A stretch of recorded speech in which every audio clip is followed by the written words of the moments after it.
Shalom, shalom, peuple de Dieu. C'est pour moi encore une occasion merveilleuse que de me tenir devant vous pour pouvoir vous parler en quelques minutes. Nous ne dépasserons pas les 10 minutes. Donc, j'aimerais ici vous parler encore, comme nous l'avons si bien commencé dans le livre de Genèse, au chapitre 1er. Mais aujourd'hui, nous allons voir le chapitre 2. Et je vais commencer à partir du premier verset. Et la Bible déclare: ainsi furent achevés les cieux et la terre et toute leur armée. Dieu acheva au 7e jour son ouvrage qu'il avait fait. Et il se reposa au 7e jour de toute son œuvre qu'il avait faite.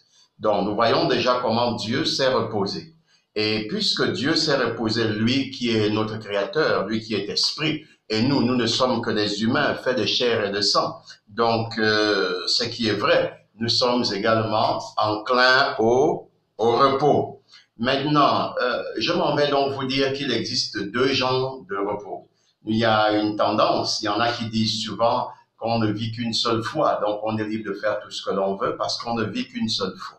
Et je m'en vais vous dire que cela est purement faux, d'accord? Parce que comme nous allons traiter du repos, vous allez découvrir que cette allégation est vraiment erronée. Et c'est pourquoi je vous parle aujourd'hui d'un thème intitulé « Le véritable repos du croyant ».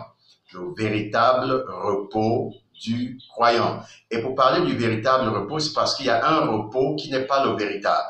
Celui qui n'est pas le véritable, c'est celui qui consiste à aller se coucher sur son lit parce qu'on est fatigué, on dort et le matin, on va à nouveau se lever. Ça, c'est un repos limité. Tandis que de ce dont nous sommes en train de parler, il s'agit d'une autre dimension de repos. Il y a une autre dimension qui consiste même à mourir. Vous savez, mourir même est aussi une forme de repos. On a travaillé dans ce monde, c'est donné à beaucoup de choses, et maintenant on est fatigué. Le jour arrive, soit par une mort naturelle, soit par un accident, soit par quelque chose d'une manière ou d'une autre. En tout cas, on finit un jour à l'autre par quitter ce monde. Et lorsque nous aurons quitté ce monde, il faut se poser la question: je quitte le monde pour aller où? Il faut se poser la question. La Bible nous parle d'un repos. Et je vais vous aller voir de quoi je parle dans le livre de Hébreux au chapitre 4. Hébreux chapitre 4 verset 10 au verset 11. Verset 10 au verset 11. La Bible dit: car celui qui entre dans le repos de Dieu se repose de toutes ses œuvres comme Dieu s'est reposé des siennes.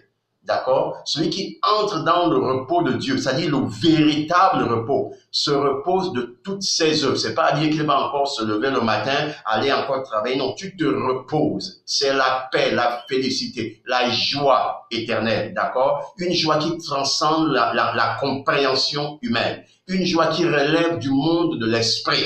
Justement, et la Bible dit: efforçons-nous donc d'entrer dans ce repos. Efforçons-nous donc d'entrer dans ce repos. Il faut s'efforcer. Si tu ne t'efforces pas, tu vas perdre ta vie. Tu vas mener ta vie sur cette terre, un peu comme ceux qui disent qu'on ne vit qu'une fois. C'est-à-dire que tu vis comme un animal, comme le chien, comme une chienne qui a fait des petits. S'il fallait lui faire une pierre tombale, on dira, bon, chienne, peut-être Milou, a vécu peut-être 10 ans, a eu 20 chiots et est mort en telle date. Terminé. Toi aussi, on dira, monsieur ou madame tel est né en telle année, a eu tant d'enfants, est décédé en telle date. Terminé. C'est-à-dire qu'il n'y a pas une suite par rapport à ta vie. Vous pensez que Dieu va créer l'homme pour que la vie de l'homme soit aussi éphémère que ça? Non, Dieu a un projet puissant pour nous. Amen. Dieu a un projet puissant pour nous. Il nous a réservé pour la vie éternelle. La vie éternelle dans la joie. Pas la vie éternelle dans la souffrance. Pas la vie éternelle dans le travail, mais la vie éternelle dans la joie. L'endroit où on travaille, c'est ici-bas. L'endroit où on souffre, c'est ici-bas. Et après le travail ici-bas, il y a un repos éternel. C'est pour cette raison que le jour où vous mourrez, en fait, ce corps repart dans la poussière. La Bible dit, tu es poussière, tu retourneras dans la poussière. Donc, le corps retourne dans la poussière. L'esprit repart à Dieu. Nous sommes d'accord? Et maintenant, la troisième partie de votre être, c'est-à-dire l'âme, qui est réellement vous. Parce que c'est vous, c'est l'âme. Tu es l'âme. Une âme qui habite, d'accord, dans un corps. Tu es locataire dans le corps que tu porteras. Tu es locataire dans le corps que tu entretiens ou que tu détruis là. Tu es simplement locataire. Donc, il faut faire attention en tant que locataire pour ne pas détruire ce que tu n'as pas créé toi-même. Qu'est-ce que ça dit? Donc, Dieu nous appelle à nous préparer pour le grand repos et on s'efforce à entrer dans ce repos. Si tu ne t'efforces pas, tu ne peux pas. Tu vas accuser le père, tu vas accuser le pasteur, tu vas accuser le prêtre, tu vas accuser tel ou tel. Je te dis, c'est d'abord toi-même. Dit-on, le salut est personnel. C'est toi qui dois t'efforcer. Si avant tu allais à l'église et que tu n'y vas plus, je te dis, il est temps de retourner vers une église qui confesse Jésus en esprit et en vérité. Parce que c'est Jésus qui sera notre avocat à la fin. C'est lui qui sera... peu importe ta religion, hein, j'attire ton attention. Peu importe ta religion, c'est Jésus-Christ. Si tu as accepté Jésus dans ta vie comme Seigneur et Sauveur personnel, c'est-à-dire que tu marches dans la voie de Jésus. À la fin, Jésus sera ton avocat. Vous comprenez? Jésus sera ton avocat. Il sera ton avocat. Devant Dieu, quand Dieu va juger, quand tu vas arriver, on va dire c'est au tour de tel. Quand toi tu vas arriver, et les uns auront tendance à te pointer du doigt pour t'accuser. Jésus va se tenir et Jésus va dire, je le connais. Jésus dira, je le connais. Jésus te connaît. D'accord? Tu te donnes à lui, alors il te connaît. À partir de là, il va prendre ta défense. Et il n'y a rien, aucun ange, aucun démon ne peut s'opposer, ne peut réussir à battre Jésus dans un jugement. Jamais.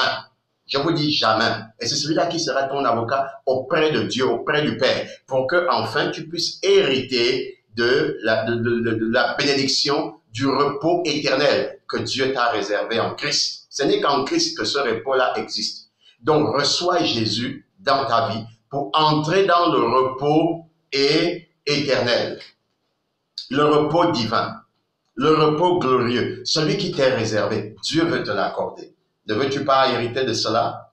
Ne veux-tu pas avoir la paix éternelle? Te reposer pour toujours avec Dieu? Le seul chemin, je te dis, c'est le chemin de Jésus. Le chemin de Jésus. Et si tu le veux, j'aimerais prier pour toi. Seigneur éternel Dieu, merci pour cette personne qui vient de suivre cette vidéo.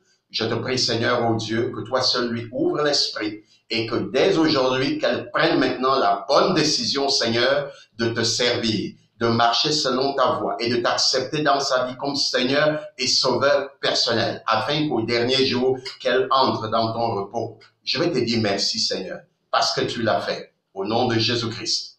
Amen. Dis encore Amen.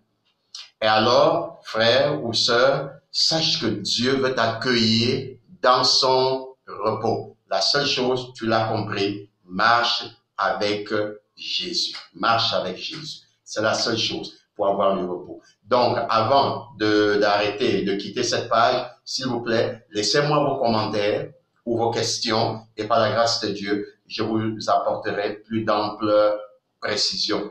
Que le Seigneur vous bénisse vraiment dans la paix de Dieu. Amen.